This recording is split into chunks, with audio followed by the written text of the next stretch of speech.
DND को toll free बनाने की जी न्यूज की मुहिम रंग लाई है। इलाहाबाद हाईकोर्ट ने दिल्ली नोएडा डीएनडी फ्लाईओवर पर हो रही टोल की वसूली रोक दी है। कोर्ट का ये फैसला तत्काल प्रभाव से लागू हो गया है। कोर्ट ने आज कहा कि डीएनडी की लागत से ज्यादा टैक्स वसूला जा चुका है। टोल टैक्स का अधिकार नहीं है, क्योंकि उन्होंने इतना वसूल लिया। उनके वकीलों ने कहा कि हम सुप्रीम कोर्ट जा रहे हैं, 2 हफ्ते के लिए स्टे दिया जाए, तो हाई कोर्ट ने उनकी बात को एकदम खारिज कर दिया।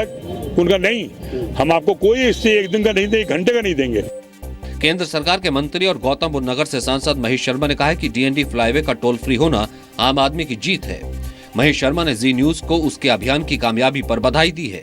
देखिए, मैं आपको सबको बधाई देता हूं, जी न्यूज को खास तौर पर बधाई देता हूं कि समय समय पर आप अपनी इस मांग को, जनता की मांग को आप दोहराते रहे, उन्हें मजबूती देते रहे, और ये एक आम जनता की मांग थी। डीएनडी से गुजरने वाले लोगों ने फ्लाईवे के टोल फ्री होने की खबर मिलते ही एक दूसरे को मिठाई बांटी। इस मामले के याचिकाकर्ता का कहना है कि कोर्ट के फैसले से पब्लिक को न्याय मिला है, जनता को न्याय मिला है, और हम सभी नोएडा वासी, दिल्ली वासी इस फैसले से बहुत ही खुश हैं कि माननीय उच्च न्यायालय ने इसको फ्री कर दिया। नोएडा की विधायक विमला बाथम ने कहा कि डीएनडी को टोल फ्री करके कोर्ट ने दीपावली का तोहफा दे दिया। कोर्ट का फैसला बहुत सबके लिए खुशी लेकर आया, और हम ये कह सकते हैं कि हमारे लिए दिवाली का तोहफा है ये कोर्ट का फैसला। यूपी के वन राज्य मंत्री पवन पांडे को 6 साल के लिए समाजवादी पार्टी से निकाल दिया गया है। पवन पांडे पर मुख्यमंत्री के बंगले में समाजवादी पार्टी के एमएलसी आशु मलिक को थप्पड़ मारने का आरोप है। प्रदेश अध्यक्ष शिवपाल यादव ने सीएम अखिलेश से कहा है कि पवन पांडे को कैबिनेट से भी बाहर किया जाए। तेज नारायण पांडे और पवन पांडे वन राज्य मंत्री द्वारा धक्का मुक्की और उनकी पिटाई करने जैसे गंभीर दुराचरण और अनुशासनहीन आचरण के कारण उन्हें मंत्रिमंडल से बर्खास्त करने का कष्ट करें। कि आशु मलिक ने झूठे और निराधार आरोप लगाए, उनकी बात एकदम झूठी और निराधार है। माननीय मुख्यमंत्री जी के आवास पर कहीं कोई मारपीट, कोई बवाल नहीं हुआ। राज्य के मौजूदा हालात पर चर्चा के लिए मुख्यमंत्री अखिलेश यादव ने राज्यपाल राम नाईक से मुलाकात की। राज्यपाल दिवाली की छुट्टी पर मुंबई जाने वाले हैं। अखिलेश ने आज समर्थकों से मुलाकात कर अपनी रथ यात्रा और 5 नवंबर के पार्टी के कार्यक्रम को सफल बनाने की अपील की। जम्मू में अंतर्राष्ट्रीय बॉर्डर और एलओसी पर आज सुबह 8:30 बजे तक पाकिस्तान की ओर से गोलीबारी हुई।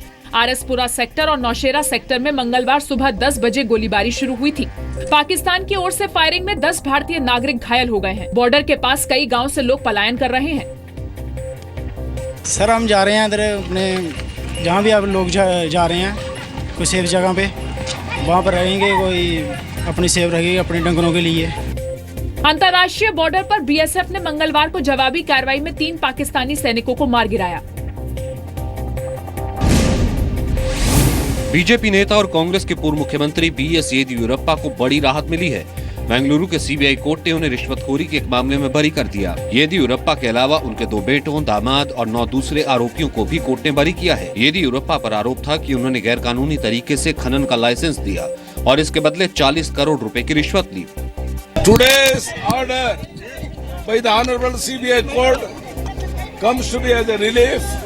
I am happy that the false allegations and politically motivated charges made against me have been dismissed. In all the criminal cases, for want of evidence, acquit ಆಗ್ತವೆ. It doesn't mean that ಅದು allegations baseless ಅಂತ ಹೇಳಕ್ ಬರಲ್ಲ. इस case में उन्हें करीब 3 हफ्ते तक जेल में भी रहना पड़ा था। रिश्वत के इस आरोप की वजह से येदियुरप्पा को कर्नाटक के मुख्यमंत्री पद से इस्तीफा देना पड़ा था। मीट कारोबारी मोइन कुरैशी को दिल्ली हाई कोर्ट से राहत नहीं मिली है। कोर्ट ने मोइन कुरैशी की गिरफ्तारी पर रोक लगाने से इनकार कर दिया। दिल्ली हाई कोर्ट ने मोइन कुरैशी से कहा है कि वो 22 नवंबर को ईडी के सामने पेश हो। दिल्ली हाई कोर्ट ने मोइन कुरैशी से कहा कि विजय माल्या की तरह बर्ताव न करें। आपको पहले पूछताछ के लिए हाजिर होना होगा। आप भारत में नहीं हैं, इससे पता लगता है कि आप हाजिर नहीं होना चाहते। पहले आप देश लौटकर पूछताछ में शामिल हों। गिरफ्तार करना या न करना ईडी पर निर्भर करता है। हालांकि अदालत ने कुरैशी के खिलाफ मनी लॉन्ड्रिंग केस में जारी लुकआउट सर्कुलर पर 16 नवंबर तक रोक लगा दी है।